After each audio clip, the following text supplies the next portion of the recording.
Hello guys, welcome to Shefal kitchen. Today recipe பார்க்கறதுக்கு முன்னாடியே நம்ம சேனலை சப்ஸ்கிரைப் பண்ணி கூட இருக்க பில் பட்டனை கிளிக் பண்ணி வச்சுங்க. அப்போ தான் நான் போகிற வீடியோ உங்களுக்கு உடனடியாக வரும்.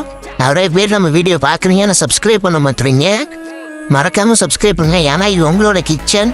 மறக்காமல் நம்ம கிச்சனை சப்ஸ்கிரைப் பண்ணுங்கள். பார்க்க நீங்கள் எத்தனை பேர் சப்ஸ்கிரைப் பண்ணுறீங்கன்னு. சரி வாங்க, இன்றைக்கி ஒரு 100 பேருக்கு எண்ணெய் கத்திரிக்காய் பார்த்துக்கலாம். கத்திரிக்காய் ஒரு 12 16 கிலோ, திருவண்ண தேங்காய் ஒரு 3 kg, ரோஸ்டட் பீனட் ஒரு 2 kg, செஸ்மி சீடு ஒரு 1.5 kg, கொரிண்டர் சீடு ஒரு 750 கிராமு, சென்னா தால் ஒரு 500 கிராம், ஊர் தால் ஒரு 300 கிராம், ரெட் சில்லி ஒரு 400 500 கிராம், கார்லிக் ஒரு 300 கிராம், ஜிஞ்சர் ஒரு 200 gram, turmeric paste 1 kg, jangiri ஒரு 500 கிராம், சால்ட்டு தேவையான அளவு. டேமரிக் பேஸ்ட்னா புளி தண்ணி கரைச்சி வச்சுக்கூடாது. சரி, அடுத்தது வந்து ஆனியன் ஒரு 5 kg, டொமேட்டோ ஒரு 4 kg. ஆனியன் வந்து ஃபைன் சாப் பண்ணிங்க. கறி லிப்ஸ் வந்து ஒரு 5-6 பிரான்ச் வரைக்கும், டேமரிக் பவுடர் ஒரு 200 கிராம், ரெட் சில்லி பவுடர் ஒரு 400 கிராம், கொரிண்டர் பவுடர் ஒரு 500 கிராம், ஜிஞ்சர்லி ஆயில் ஒரு 3-4 லிட்டர் வரையும், மஸ்டர்ட் சீடு ஒரு 50 கிராம், ஃபிங்கரிட் சீடு வந்து ஒரு 50 கிராம். சரி வாங்க, அடுத்து ப்ரிப்ரேஷனை பார்த்தோன்னா அதுக்கு மேலே சேனல் சப்ஸ்கிரைப் பண்ணுங்க. அந்த பீனட்டையும் எல்லையும் நல்லா அரைச்சிடுங்க, ஃபைன் பேஸ்ட்டாக அரைச்சிடுங்க.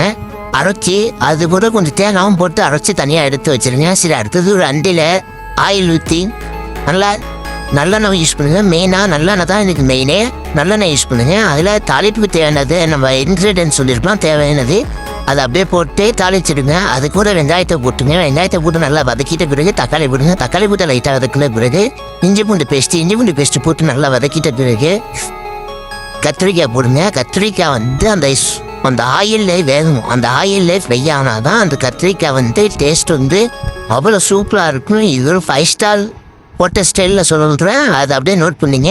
மேலே இருக்கிற கிளிப்பு வந்து ஜஸ்ட் ஒரு திங்கிங்காக, ஒரு பார்த்து அதை யோசிக்கிறதுக்காக தான் இந்த இது கொடுத்துருக்குறேன். சரி வாங்க, அடுத்ததை பார்த்துடலாம். நல்லா அந்த ஆயிலே நல்லா வெந்துட்ட பிறகு உப்பு போட்டால் தான் கொஞ்சம் சீக்கிரம் ஆகும். அதனால் கொஞ்சம் ஒரு கைப்பிடி உப்பு போட்டுங்க. உப்பு போட்டுட்ட பிறகு நல்லா மிக்ஸ் பண்ணிடுங்க. மிக்ஸ் பண்ணிட்ட பிறகு நம்ம அரைச்சி வச்சிட பேஸ்ட்டை குத்திடலாம். அரைச்சி வச்சிட பேஸ்ட்டை குத்திடுங்க. நல்லா அந்த பீனட்டும் அந்த எள்ளோட வடையும் போகிற அளவுக்கு நல்லா குக் பண்ணுங்க. குக் பண்ணிட்ட பிறகு மசாலா போட்டுருங்க. மஞ்சத்தூள், சில்லி பவுட்ரு, கொரிண்டர் பவுடர் 3 தான் சொல்லியிருந்தோம், அந்த 3ஐயும் போட்டுருங்க. நல்லா பச்சை வாழை போகிற பிறகு வதக்கிட்ட பிறகு ஆயில் நல்லா பிரிஞ்சு வர நேரம் வரப்போ திருவுண தேங்காய் வந்து நம்ம கொஞ்சம் பேலன்ஸ் வச்சுருப்போம். அந்த திருவுண தேங்காய் மேலே போட்டு நல்லா கிண்டுங்க. கிண்டிட்ட பிறகு கொரிண்டர் லிப்ஸு, கறி லிப்ஸ், இது 3த்தையும் இது 2த்தையும் நல்லா வாஷ் பண்ணிவிட்டு உள்ளே போட்டு நல்லா கார்டன் ஸ்மெல் போட்டு நல்லா மிக்ஸ் பண்ணிவிடுங்க. Okay bye. ஃபுல் வீடியோ வந்து